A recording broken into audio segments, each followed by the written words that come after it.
When your old career gives you lemons, throw in some ice, mix in some vodka, and call it a podcast.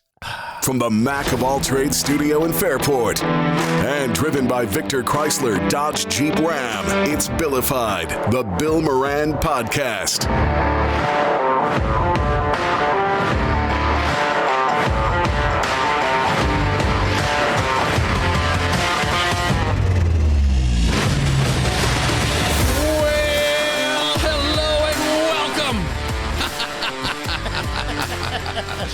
Thanks for getting your pot on. Thank you for telling a friend. That's how we spread the word about the pirate ship. Look who's here. Woo! What's going on, baby? He is so jacked up. It's funny because... Do I look any older? Yeah, actually you do. Stop. No, just a little more tired maybe? I don't know. Well, What's the matter, bud? Nothing. I was tired yesterday. We'll get to that. What's the... Yeah, Doug had a big birthday, 56, 56. Right? Damn, right. It was an all-day adventure. Was it? Yeah. Good. I think that's a great way to do it. So, go ahead. No, go ahead. You tell me. So Sunday, I went over to my dad's house, played cards with him and my stepmother, Kathy, and sausage dinner, potato salad, great. Went back to my house, filled up a minivan with, I ran the BTB golf tournament prizes, just the prizes Monday.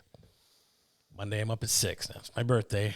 Usually don't wake up that early, but I had stuff to do. So, were you excited for your birthday? You're like a little kid. More so that the golf tournament goes well and all the prizes, everybody's happy. So we get out of there, we set up, we made decent amount on the prizes, which goes towards my grand total. Right. And then once everybody went out on the course at 10 o'clock, the first beer was cracked. Yeah. 10:30, 10 o'clock. Yeah. And that didn't stop. Did you have 56? I was trying to figure it out because I brought a 6-pack. Oh, buddy. That was gone. Yeah. Then, of course, the cart girl stopped by a couple times. 3, 4 more. Wow.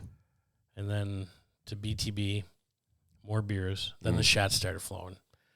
Probably had 3 or 4 Fireball, 3 or 4 white tea. Then we go to Noonan's, more beer, more shots. Wow. And then my buddies were there, and my friend Jeffrey has this.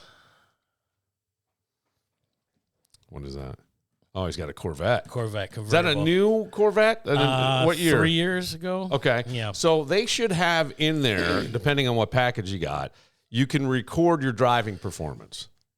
Yes. Right? You can see what's happening. And also, if you're getting to a house that it remembers, it will raise or lower. Depending on those. So you don't hit a bump and you don't scratch the car. Yeah. Right. So I took one of those for a test drive and when I was in radio. And they sent me out with an intern, a young girl. And they're like, hey, we want you to film them. And so I go out and the guy, it's at this dealership that I was driving a truck with them. And he said, yeah, take it out, go around, do some stuff.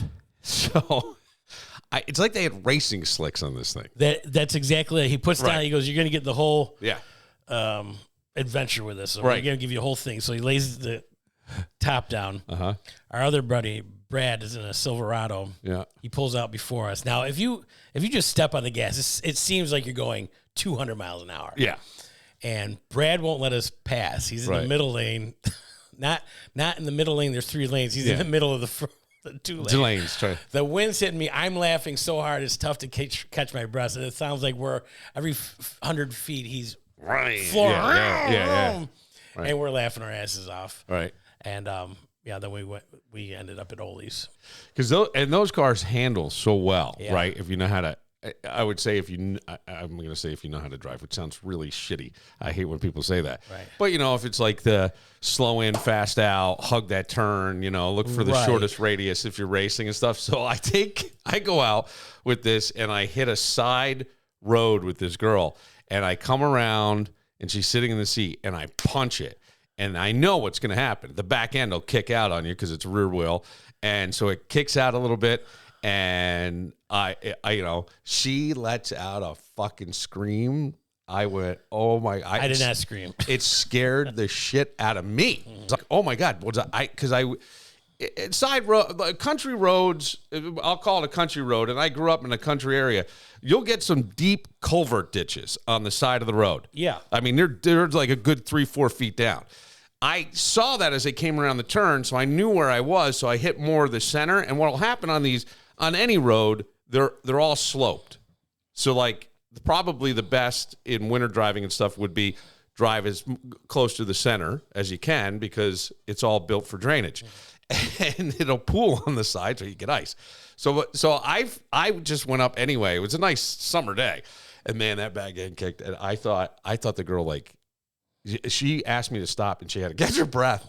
And I was really afraid, like, she's going to go back and complain to the station. How long ago was this? Let's see. I was out in 2020, probably summer of 2023. 2023. Yeah, so 3 years ago. Yeah. And those cars are great. Yeah. What a fun birthday, man. Well, there's more. Oh, no. So the BTB tournament all went well, and we go back to BTB. So yesterday, leaving Ole's, I Ubered, and I punched in the wrong address. Where did it take you to? Windjammers. He's like, "Oh, we're going to Windjammers." I'm like, "No, we're not." I'm like, "What the fuck?" I go, "Here's $20. Just take me home. It's another 10 minutes." So he did that. I think I woke up at 8 a.m., 9 a.m. I did not put my feet on the ground till 11 a.m. I'm like, I'm not going to deal with the world. I knew I was going to be taking yesterday off. 12, 1, 2, 3, 4 o'clock, 4 o'clock. I'm like, am I alive? You're going to love this part. Uh-oh. I'm like, am I? I sold my voice yesterday. I sold my voice? Yeah. So we're at BTB drinking, and there was this really fun group of golfers, a foursome, and they had FUCK on their shirts. Yeah. It was blue, light blue, dark blue, white letters. It didn't just say, yeah, you just it was a mirage or something, but it was really cool. And we got to talking, and it came up that I'm a DJ, and where I DJ, I'm like, I was a Classic Cat Tavern. And I introduced both their wives, Katie and Jess, and then he hands me his phone. He goes, "How much to record something from my wife's phone message?" I'm like, $100. Shut the front door. He goes, "What's your Venmo?" Did he send it to you? Yes, he did. Because I was so drunk. I didn't remember who it was or how to get in touch with them. So I went back through Venmo. I friended both of them. They both accepted my friendship. This is amazing. And then I'm thinking of you the whole time because you've been saying this for years. Yes. You got to just. I wrote him today. Hey, I'm going to be doing the podcast. I'm going to bring this up. So really cool people. It's Katie and of course I can't remember his name, but I didn't introduce him. That's incredible. Right. Good for you, dude. So look at that. What a birthday. Right. Yeah. Every day, living it like it's a scratch-off ticket, aren't you, pal? Wake up. You never know what's going to happen. You never know what's going to happen. No I plan. won a Jenny Light cooler. Had a steak dinner. A lot of laughs. Such a good birthday. That's awesome. Yeah. I'm really happy to hear that. Yeah. That's very good. It's funny because I was just sitting yesterday, and I don't know why I get into these weird headspaces, and I started thinking about, life. And it might have been that I was reading about end-of-life experiences and things like that. And I'm taking a human development course, so, the ages of life and like that. 65 plus is, in some theories, is your life is changing. You start having to take care of your body. You start thinking about the end. You start thinking about... Not till 65? Oh. Well... That your body changes? I think it may be even later. Some of them are 75. You don't get more hair some places than you did it. Only in your ears. Yeah. Not like when you're younger. Right. That's true. So, but then I started to think, I go, what a fucking ride this has been. Like, yeah. If my life, and I certainly don't want it to, but if it were to end now. Right now, I'd be taking over the show. Yeah, that's great. You wouldn't call 911 or anything. Thanks a lot. We'd have special guests come in. We'll be right back before our special commercial break. But I'm like, what a fucking ride it's been. And I go, all the things that we hate or loathe, or those what a ride of highs and lows and learning and loving and losing and all of it, the pain, when you come here. I don't think we ever look at our life when we're in it as it's a life experience. And there's going to be highs and lows and shitty times and great times and amazing things and unexpected things and all this stuff. And at the end, I really don't think, because I was reading this thing from like a hospice doctor who's like, in those final minutes, in those final things, he's like, when people go, there isn't one person that I've experienced in 13 years as a hospice doctor that has said anything other than, man, that was great. And I'm like, wow, because how many times do you hear somebody going, fuck it, my life is, she's a pain in my, right? We're yelling about this. We got the boss. We got everybody's up my ass. I can't get 5 minutes. My father used to go, all I want to do is have some time alone. All I want to do is live in peace and then die, is what he would scream at us. He would scream at us. Or all I want at the end of my day is time with no kids, because he was a teacher, right? And so everybody would be scampering off the bed. And, of course, I'd be hiding somewhere laughing and doing whatever. But I'm like, yeah, but what a fucking ride, man. What a ride. And I mean, even, I was thinking about that Monday, especially yesterday. I didn't do anything. I was just from the kitchen to the recliner. Mm-hmm. Really, I went out and got some Pepsi. But I think, and I've made this decision for the past year and a half. I don't know. But when I buy something for my house, I'm like, I have to throw this away when I'm gone. Like, I don't want to put the burden on somebody. You know, you get a grandfather clock. You get a big cabinet. You're going anywhere? No, right now. My dad's 81. I got at least another 30 years. That's how I'm judging it. Yeah. He'll be 82. Keep getting gout, and then we change. Hey, maybe. I had to do it. Well, yeah, it's you know? but the thing is, like, I think a lot of times we don't appreciate all of it. And I appreciate it. No, I'm not saying you don't. Right. I just mean when I say, you just said we. Our language is lacking, I think, because when you look at other languages, there are only when I have to dial 8 for Spanish. Right. But in Spanish, like usted means you individual, ustedes means you collective. Right, so we don't have a you collective would be we. I got a ukulele. But when we could say we, you and I. That's French. Or we as everything else. So I go, our language kind of sucks when it comes to that in terms of pronoun stuff. But I mean it as a collective. Doesn't everybody have a pronoun these days? Yeah, no. He, she, me, he, yeah, you, no, us, guy, gal, female. You know what I'm saying? I know what the you're collective saying. we as anybody. And I think most people look at life as like, oh, the fucking drag, or life is hard. Life sucks and then you die. Life's a bitch and then you marry one. Life is what you make of it. Yeah. 100%. You know? And you know what? Even those shitty times make the better times so much better. I'll give you a perfect example. Every now and then I go on Indeed.com for jobs to get a regular job, 9 to 5, 50 hours a week. But if I'm doing that, you know, those 95 prizes aren't going to be a bet. The 78 I already have for my golf tournament isn't going to happen. The 23 prizes going up my staircase upstairs for bowling isn't going to happen. You're not going to have enough time. So I'm fine just making it. I mean, I'm happy, and that's what it, you know.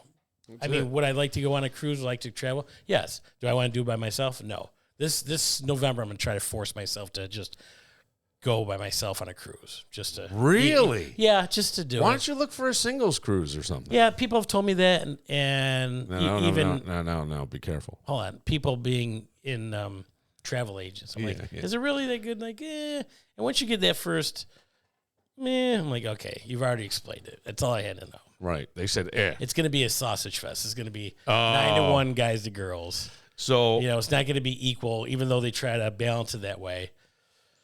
My dad. But maybe, you know, I'm going to take that. I also want to go to L.A. in December, see the 49ers play. Well, there you go. Yeah, go see some friends. Do something. I mean, I'm happy. You know, I don't feel I do a lot where I could do some more, but, you know, I'm happy just watching TV and going to Del Lago and concert here and there. There you go. Being on here, you know. Simple guy. Right. That's living. But people that complain, I don't get to do that. I don't get to do that. Well, then fucking do it. Yeah. What are you complaining about? Right. Exactly. Can't stand that. My old man, when he was, it might have been his late 60s, early 70s, he and my mom weren't together anymore, and he started traveling a bit more. And he had gone. My sister was teaching English in China as part of her doctoral program. And then she got him a job there. In China? Yeah, teaching English. So he went over to I think he might have been in Shanghai. I don't remember where he was. But then after that, he's like, I'm going to start traveling more. So he goes to Ireland. And I don't think he went as part of a group package. I think he just went, but he was looking for things to do. And there was an out and about hike with this group called Out and About. So he signs up and he goes and he gets there and he realizes it's all these gay people. Oh, good. And he's like, I don't know. I never got the conclusion other than, Willie, I didn't know. I was like, you can't. They're not going to take you in the woods and gang rape you for crying out loud. I'm so happy you said that because I always joked. Like, I remember being at a wedding and there were a lot of gay individuals there. And I look at a relative of mine and my relative's entire nuclear family, wife, kids, all on the dance floor. I go, I'm going to stay right here with my ass against the wall. I go, why do you think that you think you're that fucking attractive? Your wife doesn't even want to fuck you anymore. Right. What are you talking about? Come on. That was the thing that I thought was pretty funny.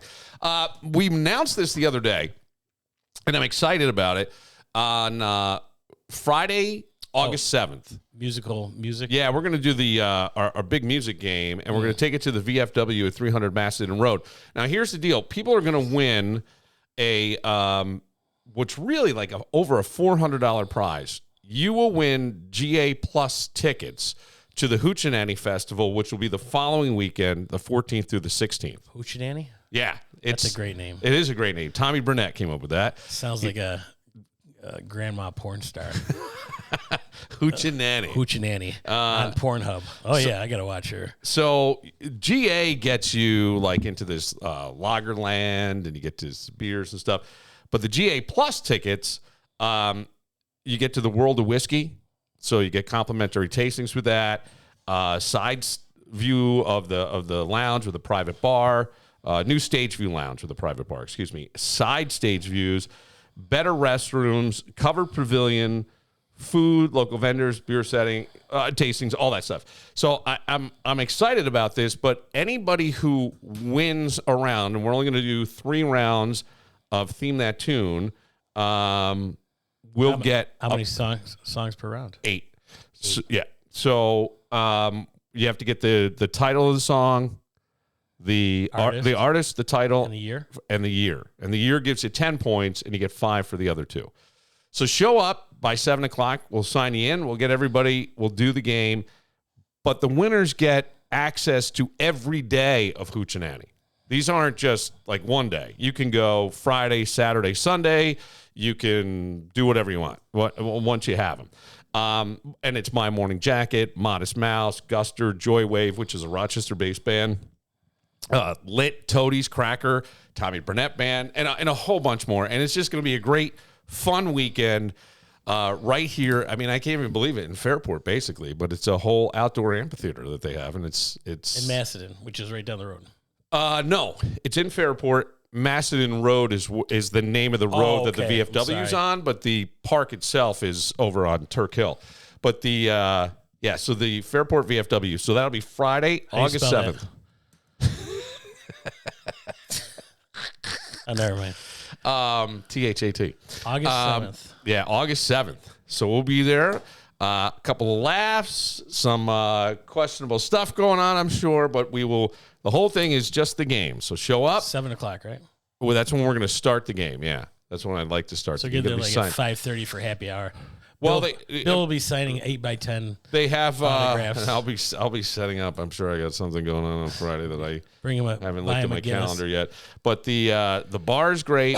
VFW is good. We're doing this one. Just show up, and you could walk away with a pair of GA Plus tickets to every day of Hoochie, which will be the 14th through the 16th. We'll take a moment. I got something that's been just kind of bothering me a little bit. Oh, boy. No, it's nothing bad. It's interesting, and it's more about the time we live in, right? I saw something the other day, and I go, okay, I get it. I mean, it's compelling. Like, when I tell you about it, we could probably think of scenarios where we saw this happen. But it's like everybody is now on camera. And that's the part that I think just. It's been a while. Yeah. Yeah, but I mean, it's like it's on your phone, on your camera recorded. I think it's a next level thing now. I think it's gotten even worse. We'll get into it right after this. This episode brought to you by our friends at Connors and Ferris. And by the way, Bill's Training Camp, they sponsor that, and they're back in town. I saw Josh Allen running out in the rain. We had a little rain in this area. But if you are looking for a workers' comp attorney, these are the guys you're going to want on your side. You can't go guessing at this. Talking to Uncle Ron, who hurt his back 20 years ago, I got a great workers' comp. No, he knows nothing. Don't look on the internet. Just call Connors and Ferris. That's what they do, and they do it better than anybody. So give them a call, look them up online, make an appointment, and get your stuff handled by professionals who are going to work with you. They take each case very, very seriously, and they're going to walk you through the process. And then when you're done, you could probably say to Uncle Ron, wait, you only got what? Yeah, that's what you do. Connors and Ferris. When it comes to home improvement, you've got choices. Let's say there's a hole in the bedroom wall, and somehow nobody in the house knows how it got there. You could fix it. I mean, there's always YouTube, right? But 3 hours later, it's going to look like a patch job. Not even a good patch job. And how about that leak under the kitchen sink? Yeah, you said you'd get to it, and that was, 2.5, 3 months ago? If we're being honest, we all have that list. The one where deep down, you're not totally sure you've got the skills to pull it off. If it's my list, I'm calling Mac of all trades. Holes in the wall, handled. Leaky sinks, done. Full kitchen remodel, yeah, they got that too. And hey, warmer weather's coming. How's that deck looking? Need it extended? Rebuilt? Outdoor patio? Don't be a deckhead. Call Mac of all trades, 585-202-9218. That's 585-202-9218. And you can see all they do online at macofalltrades.net. They'll handle it, so you don't have to.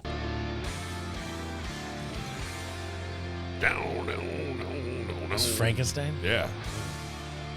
Phantom of the Opera? Yeah. Oh, yeah. Hey. Look at you, cultured man over there. My God. Totally. Who knew? Who knew? Still surprising you. Scratch off it at the bottom. Opera winner. Jackpot. That is so funny. I told you there was something that was kind of bothering me, and I feel like we've gone in our society from don't do anything you wouldn't want people to know to don't do anything you wouldn't want the internet to own forever. Okay. You see what I'm saying? Yeah. And I don't know, it was, if you're doing something that you wouldn't want people to find out about, don't do it, was always kind of the lesson that I had heard. I mean, I feel like, coaches and teachers. Right. And that's assuming at the time discovery was limited, right? Well, yeah. If you were doing shit, who knew? Who knew? You could always deny it. Well, I'll tell you what, and this is where for many years, and I still think it happens with young people, is they tell on themselves. And I used to say that a lot about the internet with social media. People even would post on vacation pictures. You're telling on yourself that you're not home, right? Okay. You're telling on yourself when you're out doing something that you think is hilariously funny at 15. You're telling on yourself. So I remember when I was in community college, and it kind of sucked. So my buddies and I went back to our town that we went to high school in, and the big thing was there was a weekly paper, and the weekly paper would come out, and the big thing for was the new dugouts along. They were above ground sheds. There was nothing dug out about them along a ball field, right? So I got this bright idea. Of course you did. We're just hanging out. I don't even think we could get beer that night. I don't know. We were all striking out everywhere. So I said, here's what we're going to do. We're going to go get some spray paint, and we're going to graffiti the new dugouts, okay? So it's over around. How do you think that's a good, fun idea to destroy property? All right. Now, I agree with you, except for the fact that you can't cover it up. It's not like we were burning it down or breaking it. I don't like destruction. I'm with you. I hear what you're saying. But it was funny because I said, I guarantee this will be the cover with letters and complaints for at least the next 3 episodes of the newspaper that comes out weekly. So all we did was write play ball on it and something else. There was no dick drawing. There was nothing bad. And I just remember because one of my buddies, Dave, didn't want to do it, so he agreed to drive my car, but I had a hole in the muffler at the time, and he went around the lake, and you could hear him going. It was like a small plane. So we ran up, we sprayed play ball, something else. I don't think there was anything foul. I maybe foul ball. Like, it was just baseball terminology. It was just dumb. And sure as shit, dude, the fucking town exploded.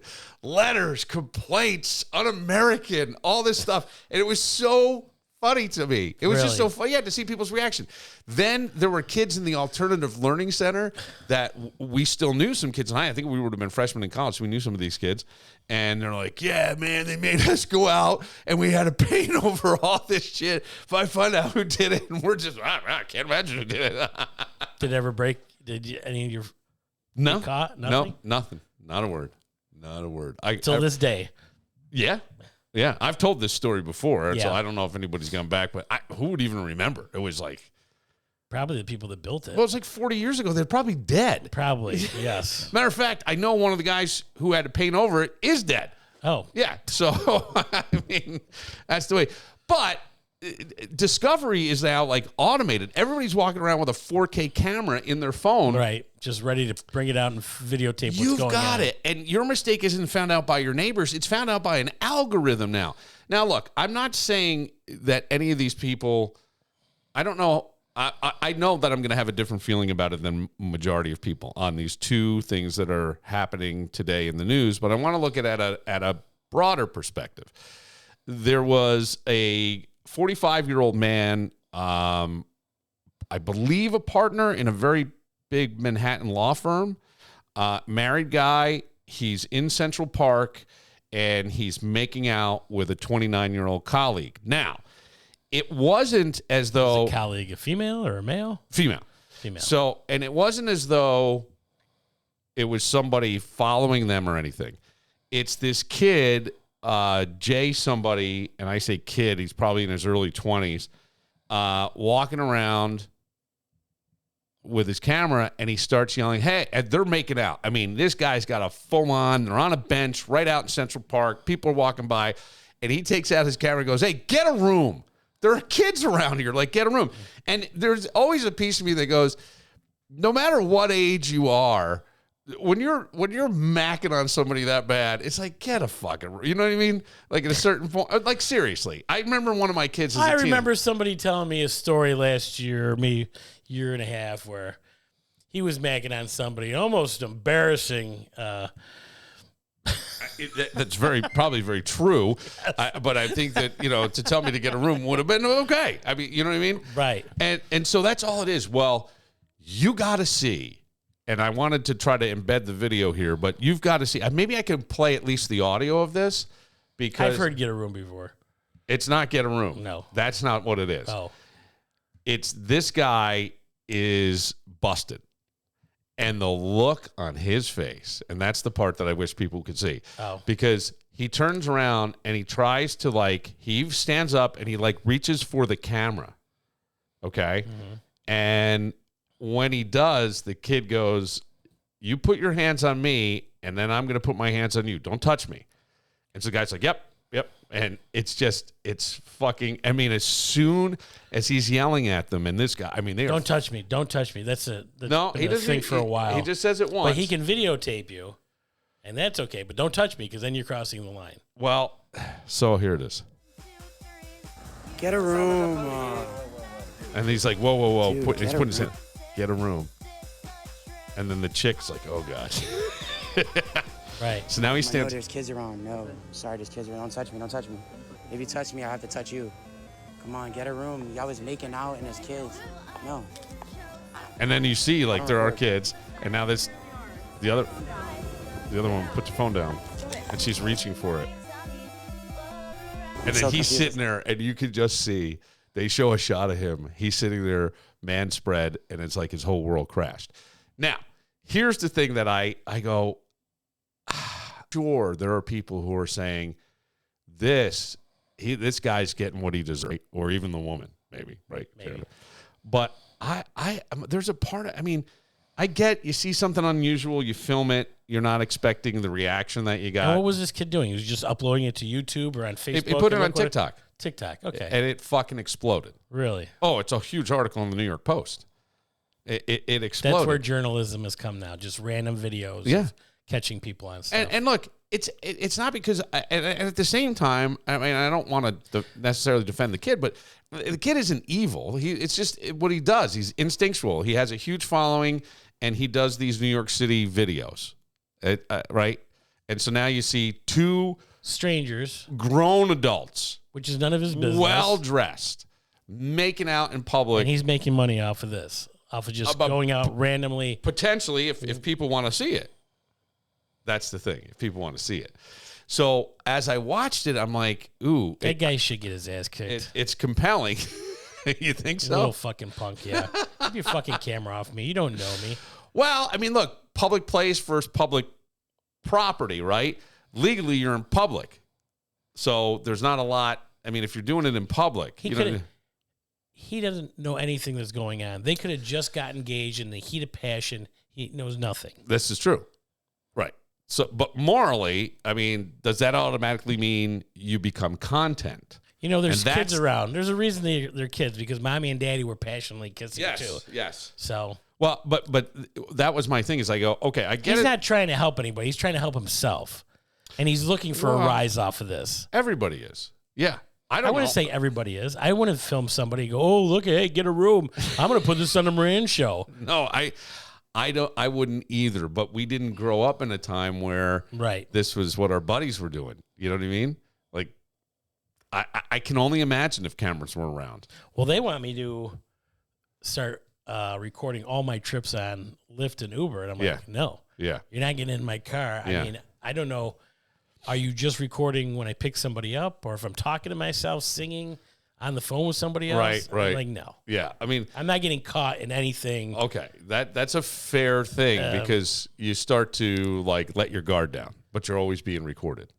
Yes. Yeah. And sometimes it tells you the rider is recording this ride for safety. Yeah. So that's fine. Yeah, absolutely. But to your point, should sitting on a park bench so millions of people can watch the worst day of your marriage be content? You know what I mean? And that's the part that I Isn't get there it. a law against being a voyeur too, or just watching? Is that's not Well, a but peeping you're Tom? but you're because not, he can say, "Oh, I'm being a journalist. I'm taping this." No, There's kids he's around. you're in public space. Central Park. I get it. You're in a central. That's the thing. That's what I'm saying.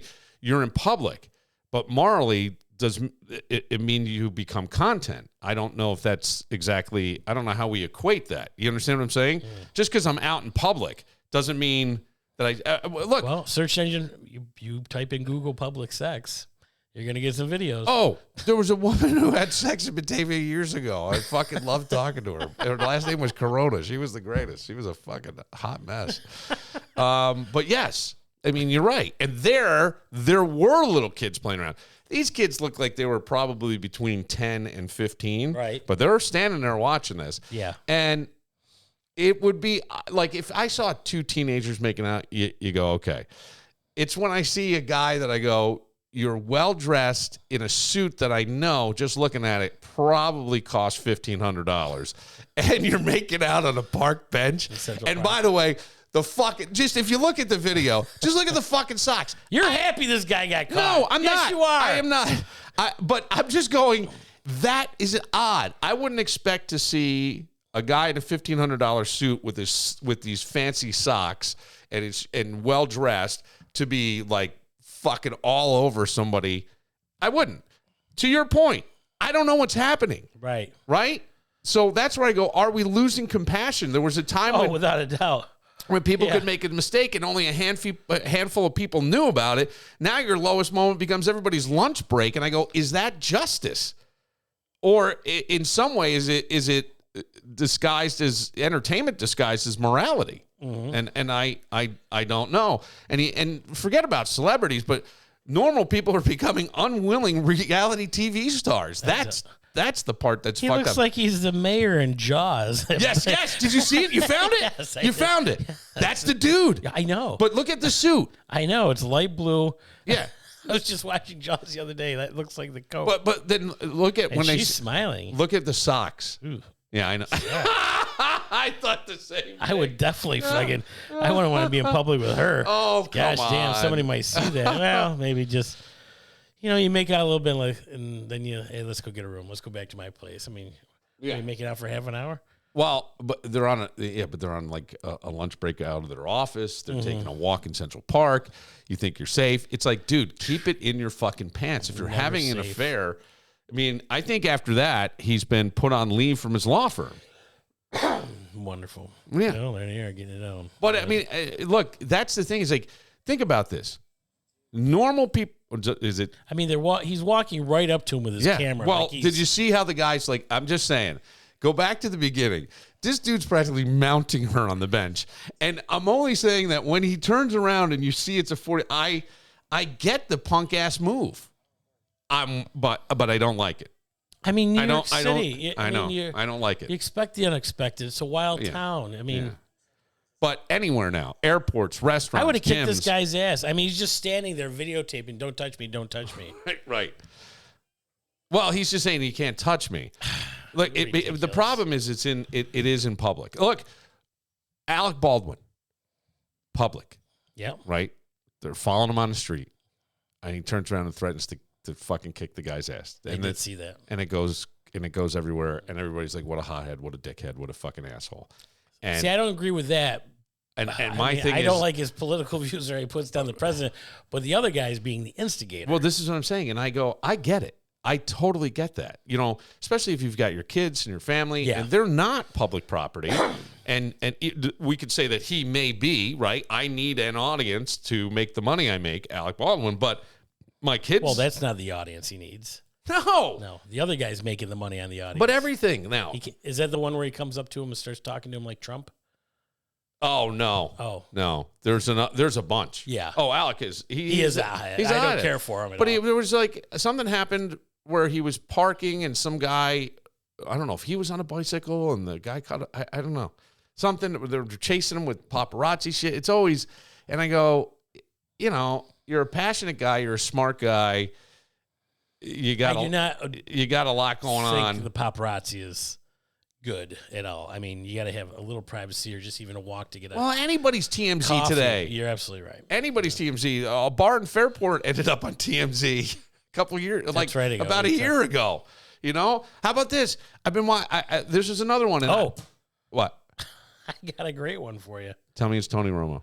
It is not Tony Romo. Okay, I'll tell you the Tony Romo while you look that up. Did I save this? Tony Romo got a DWI, and everybody gets to see the body cam footage of the officer. And the headline originally said he was uncooperative. So when you watch it, and I'm waiting to see people go, oh, he's a dick. He said, I'm leaving a golf tournament, and I'm going to meet grandma and grandpa. I would maybe his grandparents are still alive. He happened to be in Wisconsin. He's going to play. They make him get out of the car, and he says, I want to call my lawyer. And they're like, get out of the car. So they give him a field sobriety test, but they take him. She gets him out, and she says, I want to bring you to even ground for you to do it. So they handcuff him and put him in the back of a police car and take him down to like a garage, okay? It almost feels like mafia, but this is what happens. And then they tell him to get out, and they want him to do stuff, and he says, have you ever been in the back of a cop car? Yeah. For real? Yes. Okay, right. It's the plastic hard seat. Right. Handcuffed. You're trying to sit there. You're trying to get out of the handcuffs because you see it on Houdini and TV. So, but I mean, that ain't working. Right. So all these things. So and he gets out and he starts stretching because he's like, hey, listen, guys, I've had 2 major back surgeries. Sitting in that thing, my back is just. Can I just? Right. So he's stretching, and I've never heard of that. We're going to handcuff you, put you in the car, and drive you to even ground. That's what she said. That's what they did. I mean, this videotape is like, now it's coming out everywhere.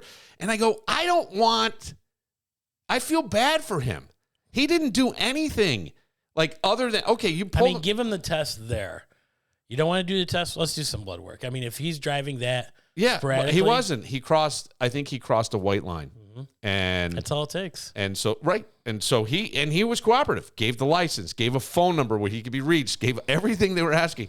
And I go, we almost confuse access with entitlement in a way. Like, we should be able to see this because something can be released doesn't mean everyone benefits from consuming it. The thing that I hate is the 911 calls for celebrities. When a celebrity goes down and they call, and it's usually an assistant or it may be family, but they're not saying the name. They're not saying, they don't want to tell you the age. They want to, right? You keep it as quiet as possible because they don't want the information out because they know this shit that, if the person's famous enough, that 911 call is getting out. Right. And you don't. Same as Reese Witherspoon when she got pulled over. Yeah. You know who I am. You're going to be fired tomorrow. Blah, blah, blah, blah. Have you ever seen that? I think I did. Yeah. And it's like everybody has a bad day. Like, we don't even know. Go back to the lawyer. Who knows if he has an open marriage, if he's separated from his wife. If we have no fucking idea. But now we're going to ruin. That's what it's turned into. Right. That's the part that I hate. And you go, where does it end? Now you got AI glasses. You have those. No, I used them at the tournament. They're not mine. Oh, well. They were somebody else's. You had them for a little while. I did have them for a little while. But now if you go into court, there are signs saying by July 31st, you can do meta glasses not allowed. Because you don't know what someone's recording. Right. Right? Yeah. And so a lot of this stuff is like, what if there's a sealed case? You know what I'm saying? Where do they... I was randomly going on Facebook the other day, and I can't say who it is, but this woman was accusing this woman of sleeping with her husband. Okay. Just caught my affair, blah, blah, blah, blah, blah. This person did it. She's a this, she's a that. I want everybody to know what a piece of shit my husband is. The woman that she accused is an ex-stripper I used to introduce. Shut up. Yeah. This is local? Yeah. I thought I took a screenshot, and I think I deleted it, but... But see, even that, like, I go, I don't want to see, and I know that when someone's hurting, when, and I don't know. You got busted. Right. I mean, you go back to the lawyer video. Watch him at the end. He's got the man spread on the bench, and his head is just down. Like, he just looks like the blood has been drained out of his body. Oh, yeah. You're fucked. You're fucked. And how about, but this person who did that, right? Probably one of the most hurtful things to do is have somebody you feel like is committed to you and find out they're not. Yes. That is I can't find world changing. And so now you're hurting so badly, you want to hurt that person just as bad. So you try to do the worst thing you can. And I'm like, I don't want to see it. I don't want to be a part of it. And the bad part is you're never going to make that person feel as bad as you feel. No, you're absolutely right. You're absolutely right. And the thing is, privacy anymore, I feel like it's not a right. It's a luxury to get that. My buddy said that years ago. He said that 35 years ago. He goes, you know what we're going to be paying for the most in the future? I go, what? He goes, privacy. Yeah. He just saw it coming. Yeah. And this is before cell phones. I mean, absolutely right. Your desktop, laptops were, it's a scary thought. Around, but they were just advancing so much. It's a scary thought. You know what I mean? I mean, we used to worry about getting caught. Now we worry about going viral. Right. Then everybody's going to see it. But at the same point, it's done in a couple days because the next thing is taking the heat off. It is, but I mean, like this. I mean, that's not going away for that guy. No. His life has changed. No. And it's in the paper, and I remember last summer, it was the guy at the Coldplay show. Yes, right, making out on the. Well, he just had his hands draped over the woman in front of him, right. And had he done nothing, everybody might have moved past it. It may have become a little bit of a stir in his own world, but it wouldn't have become what it was. Right. Their reaction to it, and then Chris Martin going, what's going on there? Yeah. Right? Thanks, I mean, it was like the woman threw his hands off like she was on fire. And well, I got to say, with all this filming and recording and just the, like you say, lack of courtesy, filming, I think it's going to hurt businesses as we go further. do you want to go out? That traffic, I just got home and almost 2 hours. Let's order a pizza. Going out. Sometimes I don't want to go out. Well, driving all day with Uber, and I tell my driver or riders, I'm like, oh, look at this idiot. Like, what are you talking about? I can see him in the rearview mirror I'm going 55, 60. They're going 80. Weaving in and out. Yeah. That's just dangerous for everybody. It is. It's terrible. I hate that. No courtesy, really whatever. Hate that. I always, and the thing I always said to my sons, and I think one of them turned the words back on me not too long ago, but I would always go, you're not as good as you think you are. And I think when you're driving... They said that to you? Well, I always said it to them. Like, they would be doing something. It was like when my kid, I was fishtailing in the cart, and I could feel what was happening, and then I let him drive. He starts doing it, and I'm like, take your foot off the gas. Do not touch the brake. Do not touch the brake. I got it. I go, you're not as good as you think you. Boom, boom, boom, boom, boom. We roll right over. And I go, you're not as good as you think. I think Did you really roll? Did he roll the car? Yeah, no, not a car. The side-by-side in the Adirondacks. Right. That's what it is. Yeah. I know what you talked about. He fucking rolled it, and his helmet flew off. I'm like, holy shit. Right. And I remember standing there going, buddy. And he's like, yeah, sorry. I'm like, sorry, it's too late. Yeah. It's in the dictionary. That's my father used to say. Sorry, it's in the dictionary between shit and sympathy. Did your dad say that too? No, but that's funny. I don't know. I as I watch this stuff, it bothers me because it bothered me for this reason. I was sucked in. Oh yeah, you want to know what happens to him now? No, I was sucked into that video in that moment, going, "Oh boy!" It was like I felt. That could be you getting caught. I felt for that guy. Right. I felt for that guy because I'm like, fuck. And I want to go, you fucking dumbass. Don't be making out in any public space. He didn't do anything. You know what? Let's change the scenario. Let's say it's not filmed. Let it be his wife's best friend who snaps a picture and immediately sends it to her. And then while he's sitting on the bench with the woman, his phone goes ding, and he can see the image. Yep. And he's shitting his fucking pants. Well, years ago, it could still happen. That's why I'm saying you got to own that motherfucker and get out of there. You can call me on this one, and I don't know if this actually happened, but years ago, this had to be 30 years ago. I heard about a wedding, 200-300 people, really fancy. I mean, money. And the groom gets up. They're already married. And he wants to say a few words, and he goes, I just want to, take this time and would everybody reach underneath their chair? There's a vanilla envelope. Oh, fuck. Please take a look at the picture inside. He gave everybody at the wedding a picture of his now wife fucking his best man and said, I'm done with you, and I'm done with you, and I'll see you in the divorce papers, and walked out. Now, this was 30 years ago. It could be I remember hearing something similar to that. But you had no internet back there.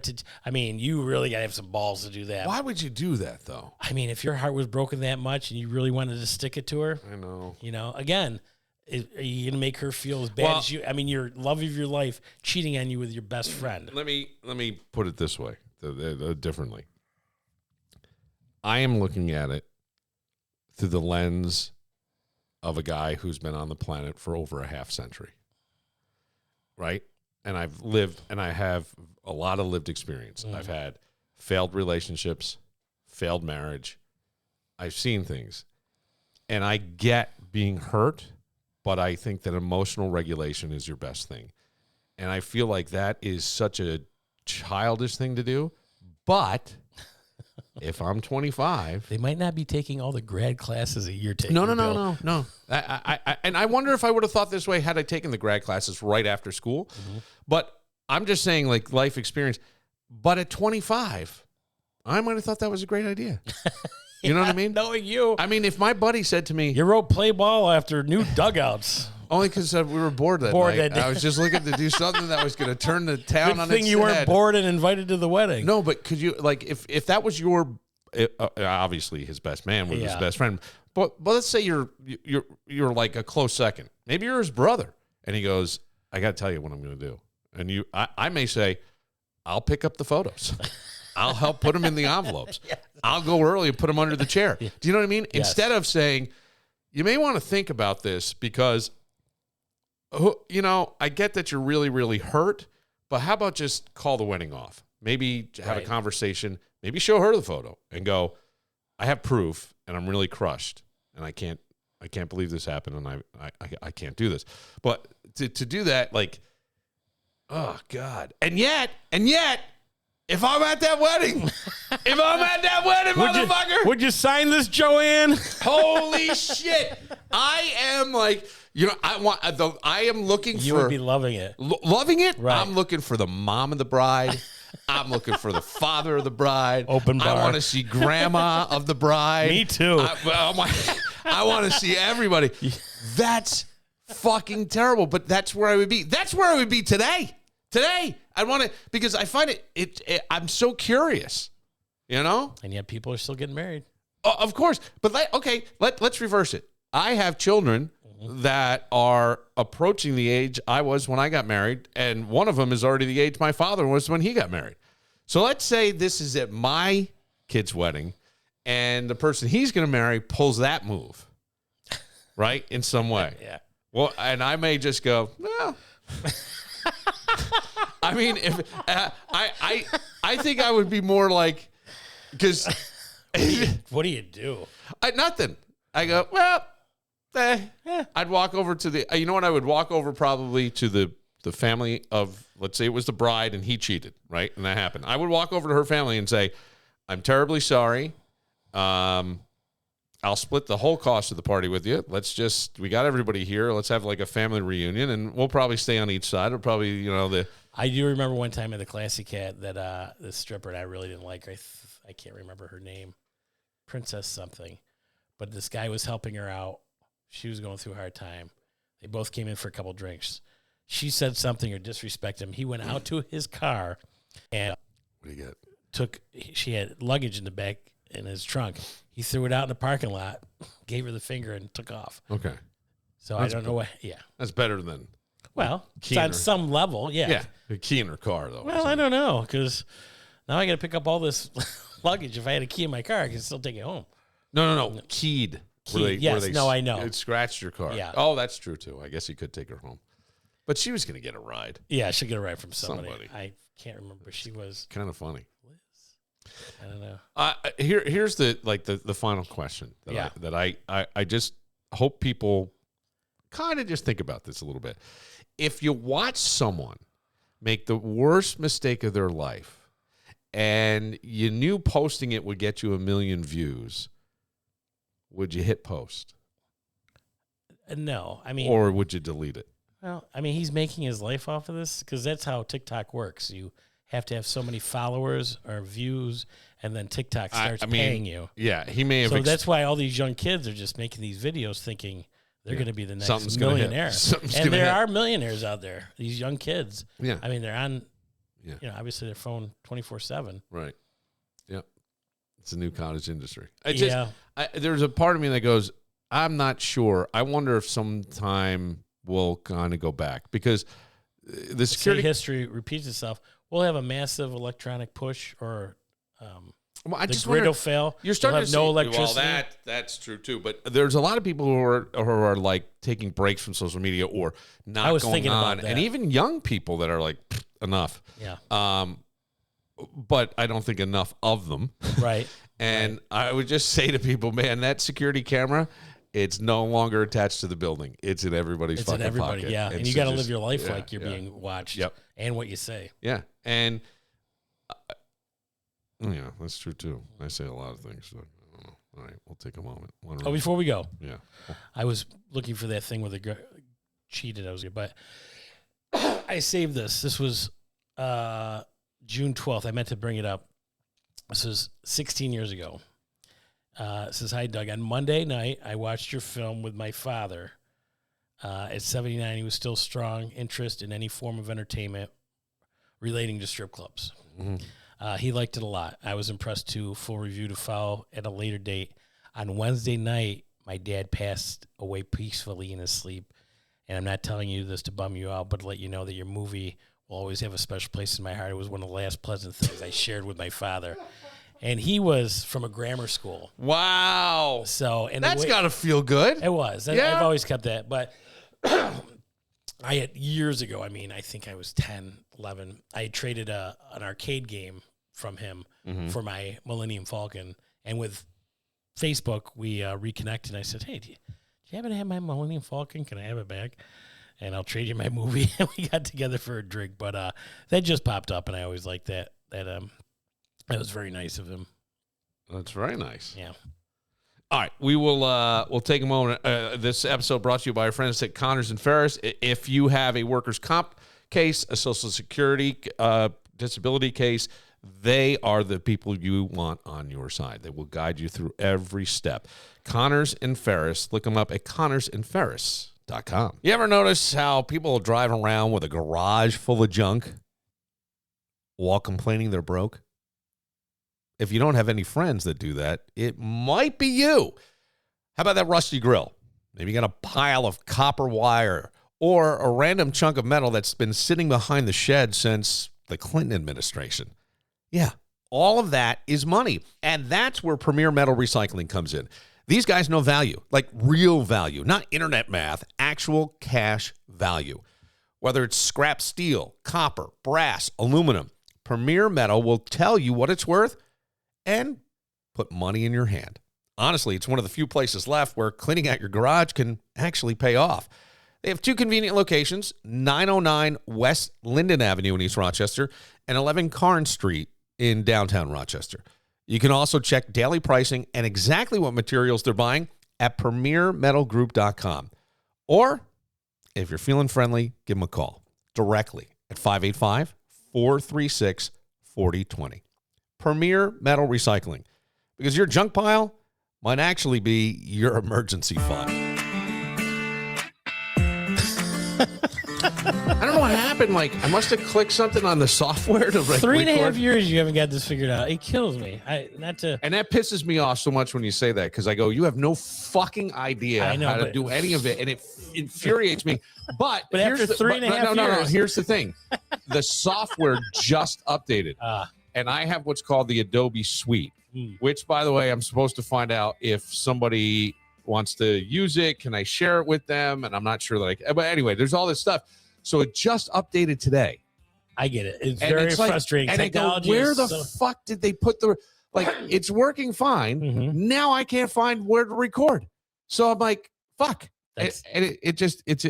Are we recording now? Yeah. Well, no, we're not on audio, but I have it on video. Yes. Okay. So I'll do that. You know what? It'll be fine. The video's fine. It's just like, what in the fuck? I know. But life will go one on. more thing. Yes, exactly. It gets so frustrating. But then, I'll give you an example. I'm with you. I just had work done at Tripany Signs. They do my golf boards. They do my bowling sweeps, which, if you want to be a sponsor, find me on Facebook under Doug Phelps. My picture is me shaking a Bloody Mary, and message me if you'd like to be a sponsor. It goes to the Breast Cancer Coalition Rochester. $100 is the minimum. And I went to Tripany Signs.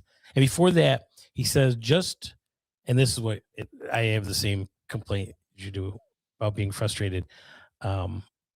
Google, not Google Chrome, but it's something within Google that we can share. So okay, Google Drive. Yeah. Google Drive. Right. Well, just do this. Just do that. I'm like, it's not never just do that, because I never use it. I know. I don't know. So then we agreed that we're going to do what we did last year, and I brought my laptop to him, and he looks at it. I go, my computer's too old. He goes, oh yeah.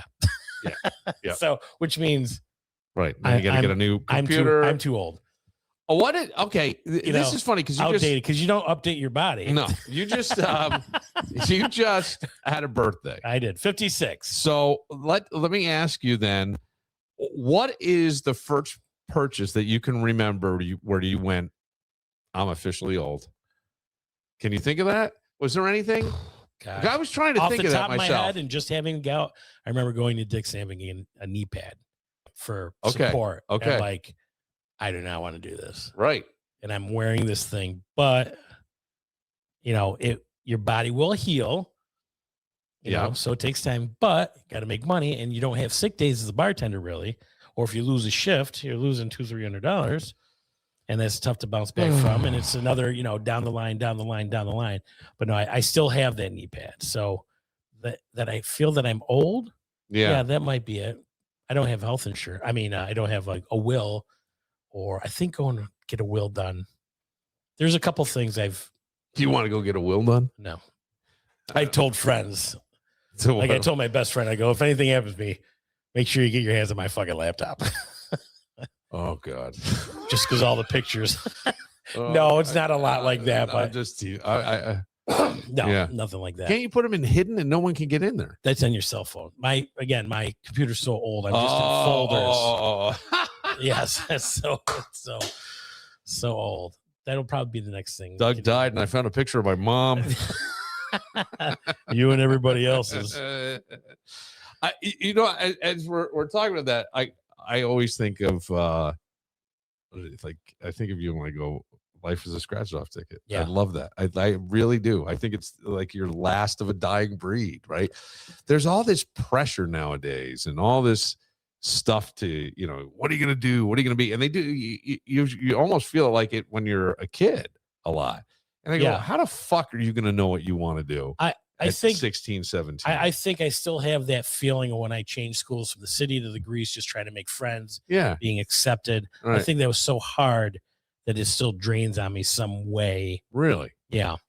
Like you say, you go through, you do your therapy things and your psychology and things that not haunt you, but God, you don't want to say dwell on, but things are just, they're impactful. I guess that's the right word. That's a great way to look at it. And, they're impactful. It's why you remember certain things when you were younger, because of that instance, it was so important, so meaningful. You've never forgotten about it. Yeah. That's so some things, I joke with my buddy Jimmy White, who also says hi, he goes, how long are you going to keep doing this breast cancer thing? I'm like, well, buddy, to be honest, I just kind of feel sometimes if I didn't put this party together, I wouldn't get invited.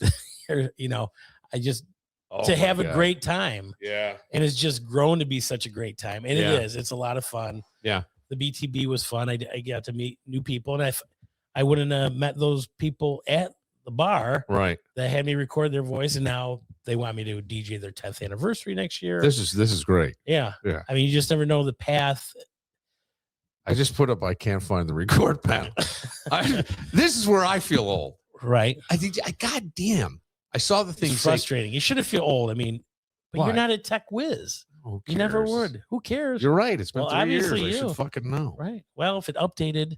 It updated while we were like, yeah. And there's nothing scarier. I tell you what. No, usually it's nothing. Okay. I did something here. I clicked something and I can't figure out what it is. I guarantee that I'm going to want to try to go, hey, it wasn't me. Right. How was I supposed to know? No, this was a me thing. Yes, that is you. And that's the part that frustrates me. I was in the bathroom.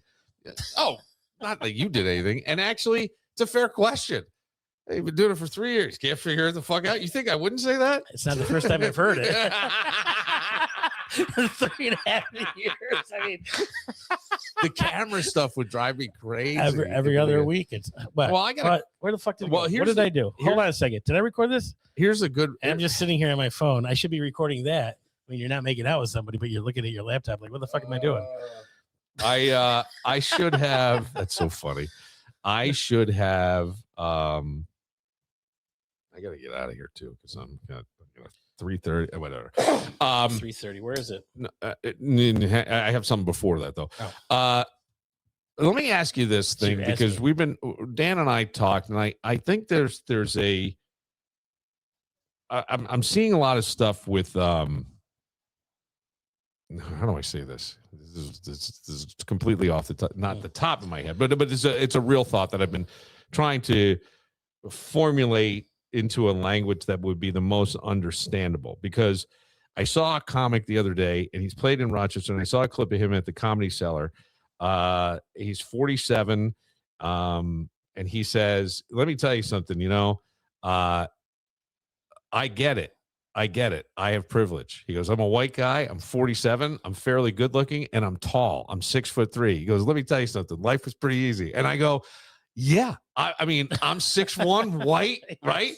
fairly good looking enough that you could fit in an Oak Hill. You could fit it in a garage. You could do, like, there's never been anything. I've never walked through a parking lot late at night and gone, oh boy, I better hold my keys close.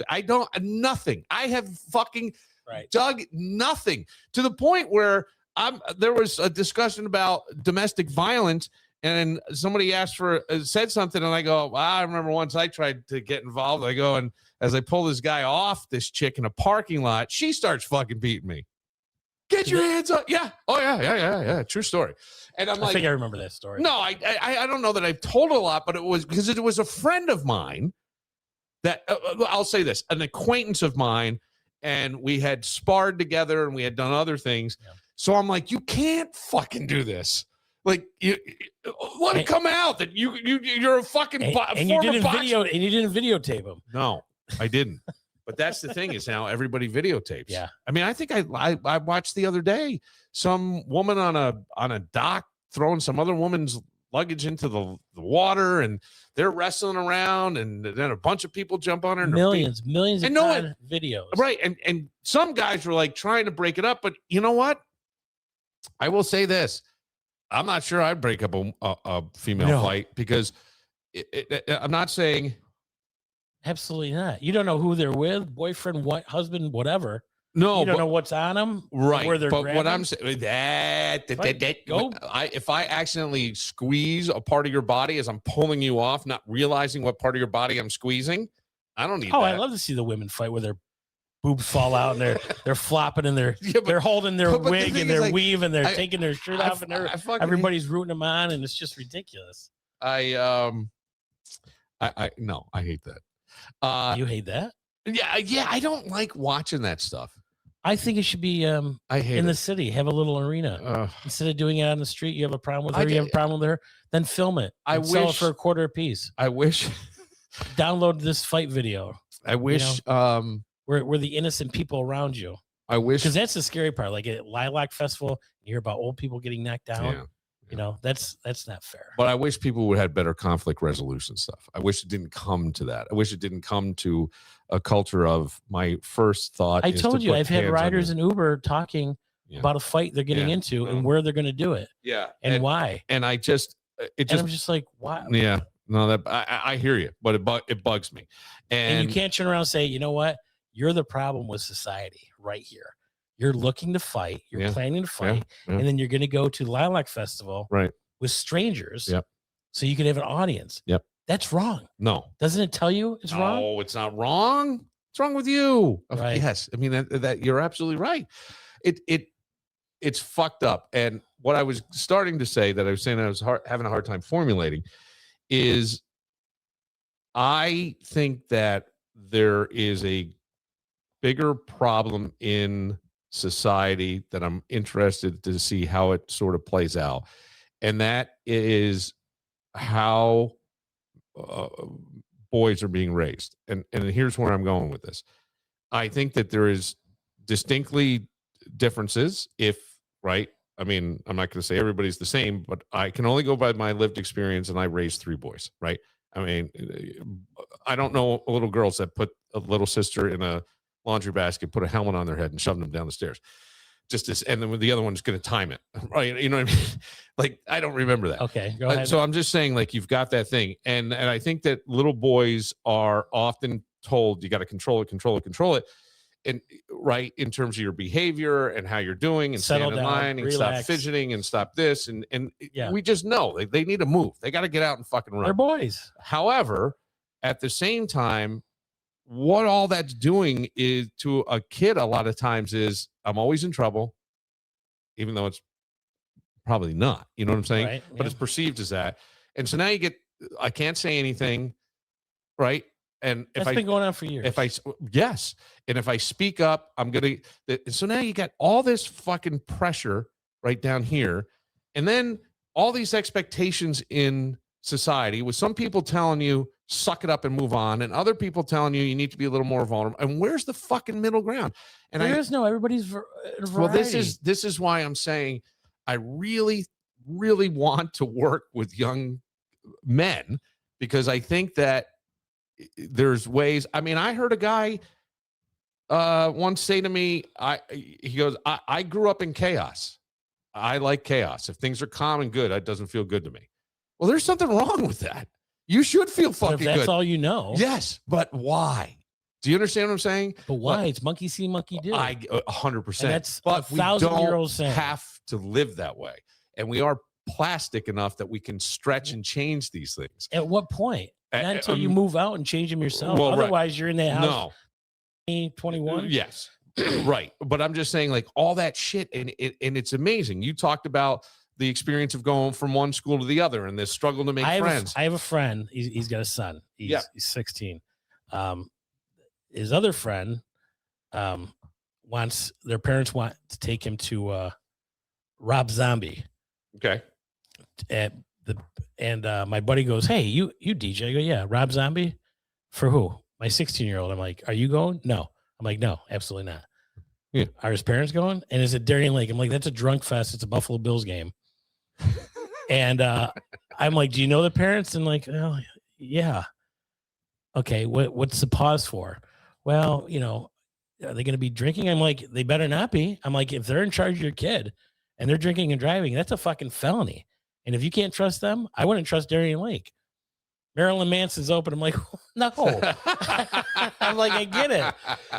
I mean, I go, how many songs does your kid know? I don't think any. I'm like, well, no. I go, just my opinion. Right. Maybe being overprotective, but and the parents are kind of dirty. I'm like, oh God. I'm like, I get it. Your kid wants to be involved. It's a concert, whether you know the songs or not. I'm going to a concert. You know what? There's no right answer because the kid wants to go, wants to be cool. Now it's mom or dad are holding me back. My dad wrote a letter to a mother who hosted a party where your father yelled at a priest. What? Didn't your dad yell at a priest? No. We're not coming here anymore. No. No, he wrote a letter. Oh, he wrote a letter. Oh, I thought he said something. No. He didn't do that, but he wrote he would write letters. He wrote a letter to my friend Chad McAvery's mom because she threw a party where alcohol was served and she was taking everybody's keys. And his thing was simply, basically, I'm not telling you how to run things, but I am telling you to not admit my son to any party like that again. And I remember I was mortified, right? Because that spread like fucking wildfire. How did that spread like wildfire if it was from him to the mother? Because the kid found out and told everybody. That's on the mother. Well, the mother went and told. Yes, 100%. But here was the thing. Well, of course, because she probably questioned herself. If she I DJ'd a party a few years ago. The parents, she had a bartender. Yeah. At a graduation, the kids were drinking. I was very uncomfortable. Well, and her thing was all the parents are here and everybody knows. That doesn't make a difference if they get hit or in an accident. You're fucked. Yeah, if they're where driving. Did you get the alcohol? Right. If they're driving, you're 100% take that right. chance. No way. You're out of your mind. You'll lose everything. You can let your kids drink underage in your home, but I can't let somebody else's kids drink underage in my home unless their parents are on the property. You're going to have enough years to drink. You don't have to rush that. Yeah, a good point. I don't know. I just save think that time for when you're 21. Go out, you have your first try. I know people are going, hell, I snuck beer out of my dad's tap. Not a lot. I wasn't a big drinker in high school. I had to go to a couple parties. I was. Yes, you. Now you're on the radio podcast.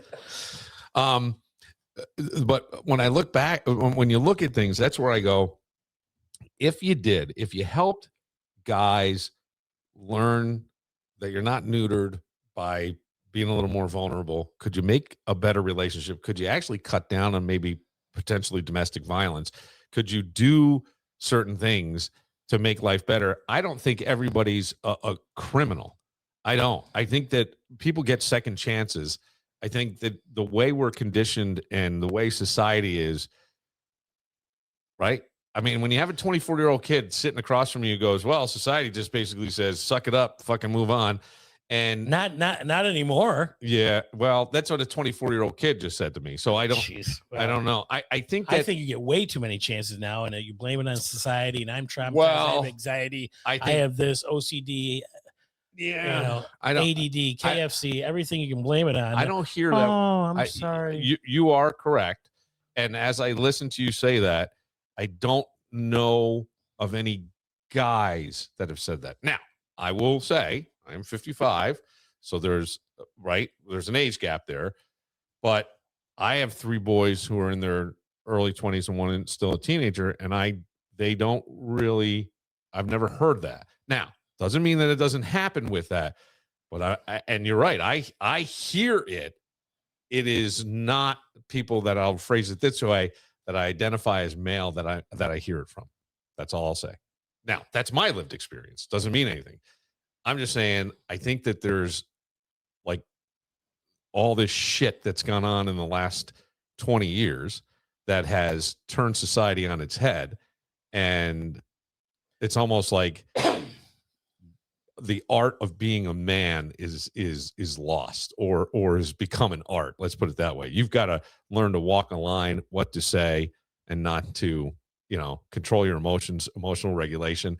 And I think when you were full of testosterone and young and you didn't have that as an example, well, then we get problems. That's all I'm saying. Right? Hey, I mean, does that wrap into domestic abuse is what you're saying? I'm saying it could. Yeah. I'm saying it could potentially, I can't take it anymore. Right. And she's trying to, he doesn't listen. Well, fucking listen, baby. And then, the next thing you know, who knows?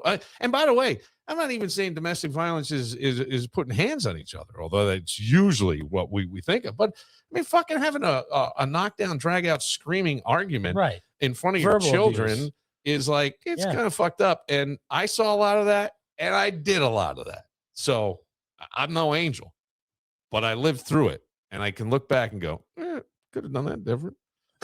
Well, that's all I'm saying. I hear you. Yeah, that's it. All right, I got to get out of here. All right, get out of here. For Dougie Fresh, by the way, woo! A very sincerely happy birthday. I'm still looking for my present. Did you? Yeah, it's the unicycle in the corner. Wait, were we supposed to get you a present? I didn't. Stop. Like 56? I mean, I bring my dad and you get free Manhattans, but whatever. You know what? I don't need a present. No, I got one. What? I got one. I'm What's not your telling name? you. I'm not telling you. I am not telling you. I am not telling you. I don't want anything. Fuck you. I already have it. Okay. I have it. I'm very excited about this. No, not today. Not today. No. Next time I see you. Okay. But I will have it. Okay. And by the way, I'm gonna have to work on this. But I'm gonna have this. You just said you had it. No, now you got to work on it. No. I got to work on how it's gonna be delivered. Oh, I got to work on the delivery. You could just have her Uber to my house. I am gonna have this delivered. This is gonna be Is she older than me? She's a retired principal. My whole day is on that. See? Now, if I were younger, I probably would have fucking slammed my hand. Don't do that. I'm not. Yeah. But I'm just saying, like, emotional regulation. It's a hard thing to master. For Dougie Fresh and his birthday, feeling old, baby. Woo! But partying like he's having his like a age. rock star. Oh, my God, like did he with party. The best. Woo! I had over a 12-pack and over 15 shots. I know that. God damn. Yeah. Your liver sat on the stool next I to you. can still hang with the best of them, buddy. Don't let the gray hair fool you, motherfucker. I'm like that, like an old rubber ball. You just don't bounce back like you used to. Yeah, that's all I can say. Remember those pink balls when they get a little weathered? Yeah, yes. Right? You leave it outside, it's cracked, you got water in it, just didn't bounce the same.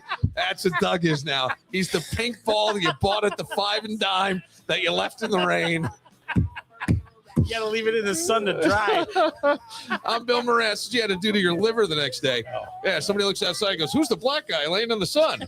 It's Doug's liver. I'm Bill Moran.